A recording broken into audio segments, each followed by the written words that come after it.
ദൃഷ്ടാന്തങ്ങളുടെ കൂട്ടത്തിൽ അല്ലാഹു എണ്ണുന്നു വൻ ഖലഖലക്കും മിൻ അൻഫുസിക്കും, മനുഷ്യർക്ക് മനുഷ്യരിൽ നിന്ന് തന്നെ ഇണകളെ സൃഷ്ടിച്ചു തന്നു. എന്തിന്? ലിതസ്കുനു ഇലൈഹ, നിങ്ങൾ അവരെ പ്രാപിച്ച് ആശ്വാസം കൊള്ളുന്നതിന്, നിർവൃതി കൊള്ളുന്നതിന് വേണ്ടി. വജഅല ബൈനക്കും മവദ്ദത്തൻ വറഹ്മ, നിങ്ങൾക്കിടയിൽ സ്നേഹബന്ധവും കാരുണ്യ ബന്ധവും ദയവായ്പും അള്ളാഹു സൃഷ്ടിച്ചു തന്നിരിക്കുന്നു.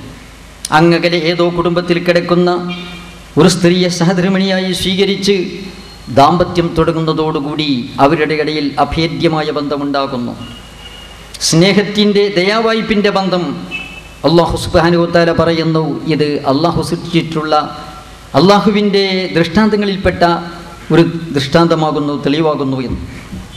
അപ്പോൾ ഇസ്ലാം പ്രകൃതിയുടെ മതമായതുകൊണ്ട് തന്നെ വൈവാഹിക ജീവിതം നയിച്ചുകൊണ്ട് തന്നെ അള്ളാഹുമായി അടുക്കണമെന്നാണ് ദീനുൽ ഇസ്ലാം പഠിപ്പിച്ചിട്ടുള്ളത്. അതുകൊണ്ട് തന്നെ ഈ പ്രപഞ്ചത്തിൻ്റെ ഉൽപ്പത്തി മുതൽ, അല്ലെങ്കിൽ മനുഷ്യോൽപ്പത്തി മുതൽ, ഈ ഭൂമുഖത്ത് മനുഷ്യൻ കാൽകുത്തിയത് മുതൽ ഒന്നാമത്തെ പ്രവാചകനായ മനുഷ്യപിതാവായ ബഹുമാനപ്പെട്ട സയ്യിദുന അബുൽ ബസ്ർ ആദം നബി അലൈഹിസ്സലാം തൊട്ട് മുഹമ്മദുർ റസൂലുള്ളാഹി സ്വല്ലല്ലാഹു അലൈഹി വസല്ലമ വരെ വന്നിട്ടുള്ള സകല പ്രവാചകന്മാരും അവരൊക്കെ വൈവാഹിക ജീവിതം നയിച്ചവരാണ്. വലഖദ് അർസൽനാ റുസുലൻ മിൻ ഖബ്ലിക് വജഅൽനാ ലഹും അസ്വാജൻ വദുരിയ്യ.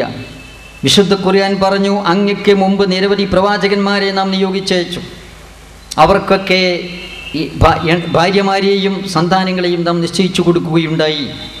പ്രവാചകന്മാരുടെ ആചാരമാകുന്നു, അവരുടെ പാരമ്പര്യമാകുന്നു വിവാഹം എന്ന് പറയുന്നത്.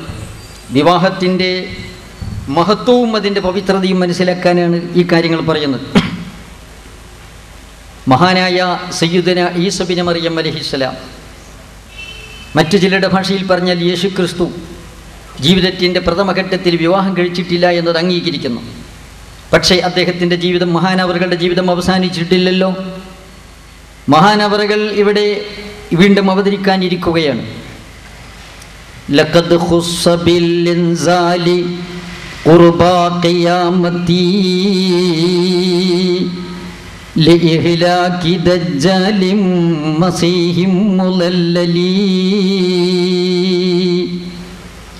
ഈസാ നബി അലൈഹിസ്സലാം മസീഹ് എന്ന പേരിൽ അറിയപ്പെടുന്നു. ഒറിജിനൽ മസീഹ് ഈസാ നബി അലൈഹിസ്സലാമാണ്. വ്യാജനായ ഒരു മസീഹ് വരാനിരിക്കുകയാണ്, മസീഹുൽ കദ്ദാബ്. അപ്പോൾ വ്യാജനായ ആ ഡ്യൂപ്ലിയായ മസീഹിനെ വധിക്കാൻ നിയുക്തനാകുന്നത് ഒറിജിനൽ മസീഹാണ്.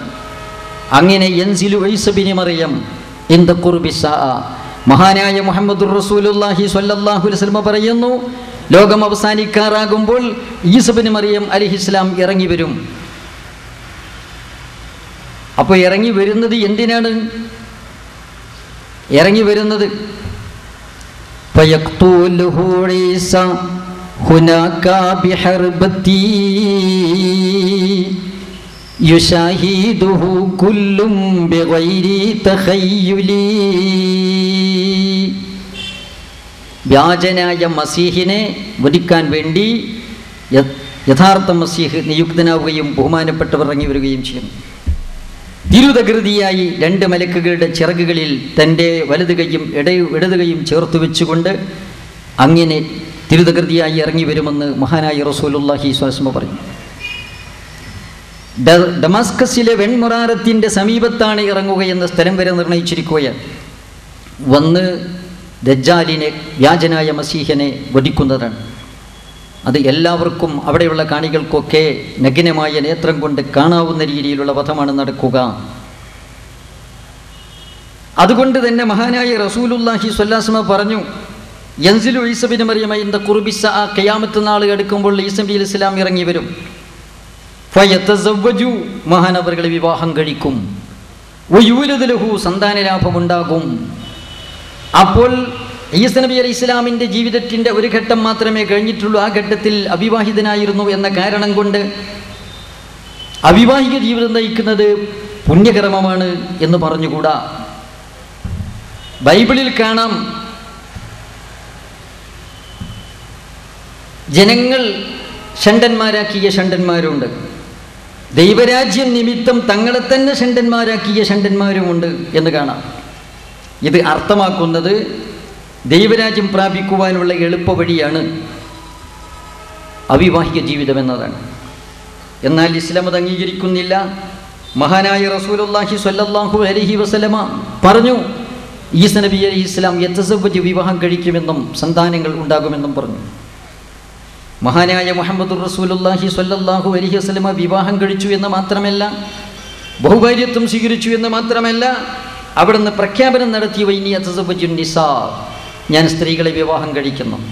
ഫമൻ റഗിബ അൻ സുന്നത്തി ഫലൈസ മിന്നി, എൻ്റെ ചര്യ വിട്ട് മറ്റൊരു ചര്യ ആരെങ്കിലും ആഗ്രഹിക്കുന്നുവെങ്കിൽ ഫലൈസ മിന്നി, അവൻ എൻ്റെ കൂട്ടത്തിൽപ്പെട്ടവനല്ല എന്ന് അവിടുന്ന് അസന്നിഗ്ധമായി പ്രഖ്യാപനം നടത്തിയിരിക്കുകയാണ്. അതുകൊണ്ട് വൈവാഹിക ജീവിതം നയിക്കുക എന്നത് അനിവാര്യമായ കാര്യവും പ്രവാചകന്മാരുടെ ചര്യയും മഹാനായ വിശിഷ്യ മുഹമ്മദ് റസൂലുള്ളാഹി സ്വല്ലല്ലാഹു അലൈഹി വസല്ലമയുടെ ചര്യയുമാകുന്നു. ബഹുമാനപ്പെട്ട സഅദ് ഇബ്നു അബി വഖാസ് റളിയല്ലാഹു തആല അൻഹു, ഉന്നത ശീർഷനായ സ്വഹാബി, മഹാനവറുകൾ പറയുന്നു, റദ്ദ റസൂലുള്ളാഹി സ്വല്ലല്ലാഹു അലൈഹി വസല്ലം അലാ ഉസ്മാൻ ഇബ്നു മദ്ഊൻ തബത്തുല. ഉസ്മാൻ ഇബ്നു മദ്ഊൻ എന്ന് പറയുന്ന ഞങ്ങളുടെ സ്നേഹിതൻ മഹാനായ പ്രവാചകന്റെ സന്നിധാനത്തിൽ ചെന്നുകൊണ്ട് അനുമതി ചോദിക്കുകയുണ്ടായി അവിവാഹിക ജീവിതം നയിക്കുവാൻ. പെണ്ണ് കെട്ടാതെ കല്യാണം കഴിക്കാതെ ജീവിക്കാൻ അനുവാദം ചോദിച്ചു. അപ്പോൾ മഹാനായ റസൂലുള്ളാഹി സ്വല്ലല്ലാഹു അലൈഹി വസല്ലം അത് തിരസ്കരിക്കുകയാണുണ്ടായത്, നിരാകരിക്കുകയാണുണ്ടായത്. ഈ സംഭവം ഉദ്ധരിച്ചുകൊണ്ട് സഅദ് ഇബ്നു അബി വഖാസ് റളിയല്ലാഹു അൻഹു പറയുന്നു, അള്ളാഹുവിനെ കുറിച്ച് പഠിച്ചപ്പോൾ, അള്ളാഹുവിൻ്റെ ശിക്ഷയെക്കുറിച്ച് കേട്ടപ്പോൾ, സത്യവിശ്വാസികൾക്ക് വേണ്ടി പരലോകത്ത് അല്ലാഹു തആല തയ്യാർ ചെയ്ത് വെച്ചിട്ടുള്ള അവാച്യമായ പ്രതിഫലവും അനുഗ്രഹവും സ്വർഗത്തെക്കുറിച്ചുമൊക്കെ കേട്ടപ്പോൾ ഈ ഭൂമുഖത്ത് ഒരു സുഖവും വേണ്ടെന്ന് ഞങ്ങൾക്കൊക്കെ തോന്നിയിട്ടുണ്ട്. മഹാനായ ഞങ്ങളുടെ സഹോദരൻ ഉസ്മാൻ ഇബ്നു മദ്ഊൻ നബി സല്ലല്ലാഹു അലൈഹി വസല്ലമയോട് സമ്മതം ചോദിച്ചു. അപ്പോൾ റദ്ദ റസൂലുള്ളാഹി സ്വല്ലല്ലാഹു അലൈഹി വസല്ലമ അലാ ഉസ്മാൻ ഇബ്നു മദ്ഊൻ തബത്തുൽ, അവിവാഹിക ജീവിതത്തെ നബി തങ്ങൾ റദ്ദ് ചെയ്യുകയാണ് ഉണ്ടായത്. വലൗ അദീന ലഹു ലഖ്തസൈന, മഹാനായ പ്രവാചകൻ അദ്ദേഹത്തിനെങ്ങാനും അതിന് അനുവാദം കൂടെ നൽകിയിരുന്നുവെങ്കിൽ ഞങ്ങളൊക്കെ വന്ധ്യംകരണം നടത്തിയനെ എന്ന് മഹാനായ സഅദ് ഇബ്നു വഖാസ് റളിയല്ലാഹു അൻഹു പറയുകയാണ്. അങ്ങനെ ആഖിറത്തിൻ്റെ വലിപ്പം മനസ്സിലായപ്പോൾ ദുന്യാവിൽ അങ്ങനെ ദാമ്പത്യ സുഖം വേണ്ടെന്ന് വിചാരിച്ച സ്വഹാബിമാരെ മഹാനായ റസൂലുള്ളാഹി സ്വല്ലല്ലാഹു അലൈഹി വസല്ലം ആ ധാരണ തിരുത്തുകയായിരുന്നു. പരലോക വിജയം കൈവരിക്കാൻ നിങ്ങൾ ജീവിതരംഗത്ത് ഉറച്ചു നിന്ന് ജീവിതായോധനം നടത്തണം, കല്യാണം കഴിക്കണം, സന്തത്യുൽപാദനം നടത്തണമെന്ന് മഹാനായ, അതാണ് ദീനുൽ ഇസ്ലാം എന്ന് പഠിപ്പിക്കുകയായിരുന്നു റസൂലുള്ളാഹി സ്വല്ലല്ലാഹു അലൈഹി വസല്ലം. അതുകൊണ്ട് വിവാഹം വളരെ മഹത്തായ ഒരു പുണ്യകർമ്മമാണ്. കേവലമായ ഒരു ചടങ്ങ് അല്ല, ഏതെങ്കിലും രീതിയിൽ തോന്നിയതുപോലെ നടത്താവുന്ന ഒരു ചടങ്ങായിരുന്നുവെങ്കിൽ നമുക്ക് അങ്ങനെ നടത്താമായിരുന്നേനെ. പക്ഷെ അങ്ങനെയല്ല, സംശുദ്ധമായ, വിശുദ്ധമായ, പരിശുദ്ധമായ ഒരു കർമ്മമാണ് നിക്കാഹ്, വിവാഹം എന്ന് പറയുന്ന സംഗതി. വൈവാഹിക ജീവിതത്തിൻ്റെ തുടക്കം കുറിക്കുന്ന കവാടമാണ് ഈ നിക്കാഹ് എന്ന് പറയുന്നത്.